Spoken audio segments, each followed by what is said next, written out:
Hello everyone. आज हम बात करेंगे डीसीएल कमांड्स के बारे में। तो डीसीएल जो कि हमारा लास्ट टॉपिक होगा आपके एसक्यूएल का, सिक्वल का लास्ट टॉपिक होगा, जो कि बहुत ज़्यादा लेंदी भी नहीं है और आपका बड़ा बेसिक सा है। ठीक है। तो डीसीएल जो एक्चुअली बात होती है, DCL stand for the data control language. इसका मतलब आप कंट्रोल कर रहे हो किस चीज़ को, डेटा को। और डेटा को किस लिए कंट्रोल कर रहे हो, उसके एक्सेस को कंट्रोल कर रहे हो कि कौन आपके डेटा को देख सकता है, कौन आपके डेटा को नहीं देख सकता है। ये सारी जो इन्फॉर्मेशन, ये सारे जो कमांड परफॉर्म होते हैं, ये आपके डीसीएल के अंडर होते हैं। ठीक है। तो डीसीएल क्या करता है, it commands in SQL allows you to manage access control by either granting privileges to the users in a database और revoking their privileges। मतलब वो हो सकता है कि आपको कोई डेटाबेस बना हुआ है, डेटाबेस में आपको हो सकता है कि आप किसी टेबल को एक्सेस कर सकते हो, टेबल को एक्सेस नहीं कर सकते हो, डेटाबेस क्रिएट कर सकते हो, डेटाबेस नहीं क्रिएट कर सकते हो। ये सारी की सारी जो आपकी प्रिविलेज आपको अलाउ होती है, वो अलाउ होती है डीसीएल से, डेटा कंट्रोल लैंग्वेज से। ठीक है। तो डीसीएल के अंदर जो बेसिक टू कमांड्स होते हैं, जनरली टू है लेकिन वैसे तो आप तीन यूज़ करते हैं। एक होता है ग्रांट, दूसरा रिवोक और तीसरा होता है डिनाई। ठीक है। नाउ ग्रांट क्या यूज़ होता है, ग्रांट चाहते हो कि आप कोई जो यूज़र है, कोई आपने नया एक यूज़र क्रिएट किया है डेटाबेस सर्वर पे। अगर सर्वर पे आपने कोई एक यूज़र क्रिएट किया है और चाहते हो कि यूज़र एम्प्लॉय टेबल को एक्सेस कर सके, एम्प्लॉय टेबल में मॉडिफिकेशन कर सके, तो वहाँ पे आप क्या करते हो, उसे ग्रांट करते हो। ठीक है। तो ग्रांट स्टेटमेंट क्या करता है, it gives user access privileges to the database. ठीक है। तो आप डेटाबेस को एक्सेस कर सकते हो, आप टेबल को एक्सेस कर सकते हो। तो ये जो परमिशन आपको अलाउ होती है वो ग्रांट के जरिए होती है। नेक्स्ट होता है आपका रिवोक। रिवोक एक्चुअली क्या होता है, अगर आपने किसी को एक एक्सेस अलाउ कर दिया, जैसे आपने एम्प्लॉय, किसी कोई यूज़र था, उस यूज़र को आपने अलाउ कर दिया था कि अच्छा वो एम्प्लॉय डेटाबेस को एक्सेस कर सकता है। ठीक है। लेकिन इसके बाद फिर आपने क्या किया कि उस एक्सेस को अब हटाना चाहते हो वहाँ से, तो वहाँ हटाने के लिए जो आपका कमांड यूज़ होता है वो आपका होता है रिवोक।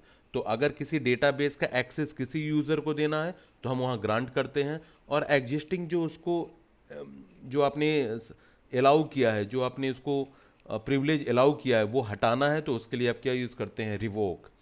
और लास्ट होता है आपका डिनाई। डिनाई और रिवोक में कहीं कहीं कन्फ्यूज़न होता है, तो मैं आपको ये क्लियर करना चाहता हूँ कि देखिए, रिवोक कहाँ यूज़ होता है। रिवोक होता है कि अगर किसी यूज़र के पास, कोई एक यूज़र है जो आपने क्रिएट किया है सर्वर पे, तो उस यूज़र के पास पहले से अगर कोई एक्सेस है, उस एक्सेस को आप हटा रहे हो, तो वहाँ पे रिवोक यूज़ होता है। ठीक है। एग्जिस्टिंग एक्सेस है और उस एक्सेस को हटा रहे हो, तो वहाँ पे रिवोक यूज़ होगा। लेकिन डिनाई का यूज़ क्या होता है कि डिनाई मतलब आप उस डेटाबेस को एक्सेस ही नहीं कर सकते, मतलब आपको पहले से वो एक्सेस दिया ही नहीं गया है। ठीक है। तो याद रखिएगा, student user is explicitly denied delete permission on employ. मतलब आपको अगर एम्प्लॉय पे, एम्प्लॉय नाम का कोई टेबल है या डेटाबेस है, आप उसको डिलीट करना चाहते हो, तो वो आपको पहले से क्या हो गया, डिनाइड हो गया। ये आपके अलाउ ही नहीं है। तो जो कोई पहले से अलाउ नहीं है दैट इज डिनाई हो गया। पहले से कोई चीज़ आपके पास एक्सेस थी उसको हटा दिया गया, वो आपका रिवोक के अंदर हो गया। ठीक है गाइस। तो ये हमारा डीसेल कमांड था जिसमें हमने तीन चीज़ें देख ली। पहला था हमारा ग्रांट, रिवोक और डिनाई। ठीक है। चलिए अब एक बार जल्दी से थोड़ा सा आपको रिवाइज में करवा देता हूँ। हमने टीसीएल कमांड्स में क्या देखा था, टीसीएल कमांड्स में आपको तीन होते हैं, that is transaction control language. Transaction control language में क्या होता है, आप कमिट कर सकते हो, रोल बैक कर सकते हो। कमिट मतलब अगर आपने कोई ट्रांजेक्शन लिख दिया है, उस पर जैसे ही आपने कमिट लिख दिया तो वो सेव हो जाएगा। रोल बैक आप क्या कर सकते हो, अगर उसको आपने सेव नहीं किया है और आपने उसमें कोई चेंजेस कर दिए तो आप फिर से दोबारा पीछे जा सकते हो, उसके लिए हम रोल बैक लिखते हैं।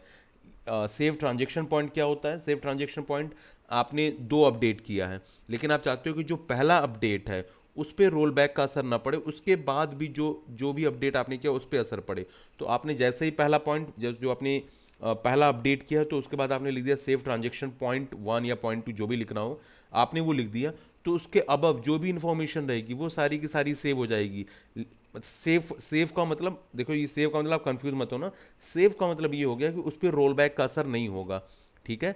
जैसे ही आपने लिखा roll back transaction point one, तो इस पॉइंट वन के बाद जो भी अपडेट आपने किया होगा वो उस पर क्या हो सकता है, वो रोल बैक परफॉर्म हो जाएगा, मतलब वो पीछे जा सकता है।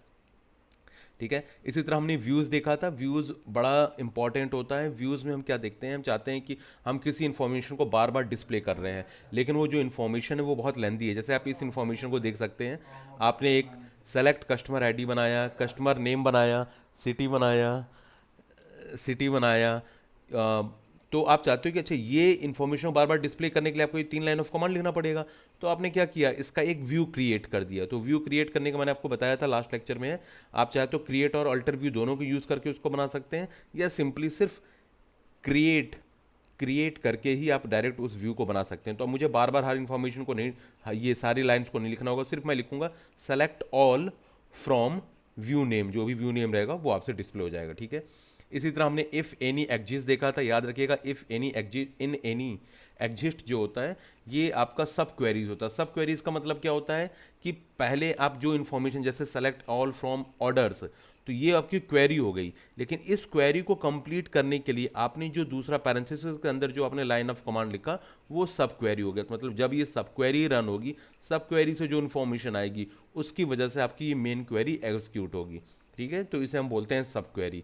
तो इसमें इन एनी एग्जिस्ट मैंने बताया है और काफ़ी एग्जांपल्स भी मैंने उसमें दे के रखे हैं, तो प्लीज़ इन सबको एक बार प्रैक्टिस कर लेना।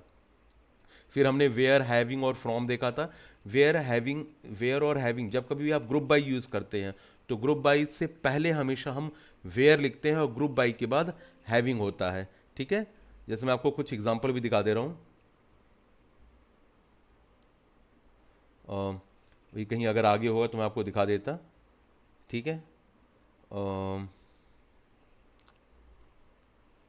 ठीक है, यहाँ पे आप देख सकते हैं, देखिए ये क्या है, ग्रुप बाई। तो ग्रुप बाई के बाद ही आपको देखिए हैविंग का यूज़ होता है। अगर वेयर कहीं यूज़ होता है तो वेयर इससे पहले यूज़ हो जाएगा। हमेशा देखिएगा हैविंग के साथ आपका एग्रीगेट फंक्शन लगता है। यहाँ पे देखिए ये जो एग्रीगेट फंक्शन आपने बनाया, that is total sum of salary, कहीं कैलकुलेट करना हो तो टोटल सम ऑफ सैलरी के ऊपर आपने कोई कंडीशन लगा दी है, तो इट्स, ये जो एग्रीगेट फंक्शन हमेशा हैविंग के साथ ही लगता है। ओके। एक चीज़ और याद रखिएगा, ग्रुप बाई के साथ जब कभी भी आप यूज़ करते हैं तो अगर एग्रीगेट फंक्शन के अलावा और कोई भी कॉलम है, जैसे यहाँ पे सिर्फ डिपार्टमेंट है, डिपार्टमेंट के साथ अगर इंप्लॉय नेम होता तो ग्रुप बाई में आप डिपार्टमेंट और एम्प्लॉय नेम दोनों आपको लिखना होता है। वो कंपलसरी होता है कि एग्रीगेट फंक्शन को छोड़ के जितने भी कॉलम्स होते हैं वो ग्रुप बाई के अंदर लिखना होता है। ठीक है गाइस, तो ये थोड़े मोड़े सारे एग्जाम्पल से मैंने सब आपको बताए हैं। प्लीज़ एक बार इनको जल्दी से जाके प्रैक्टिस कर लीजिएगा, so that you can prepare for your examination. ठीक है गाइस, तो thank you for connecting with me. Now will see start with the next module in the coming lectures. Take care guys.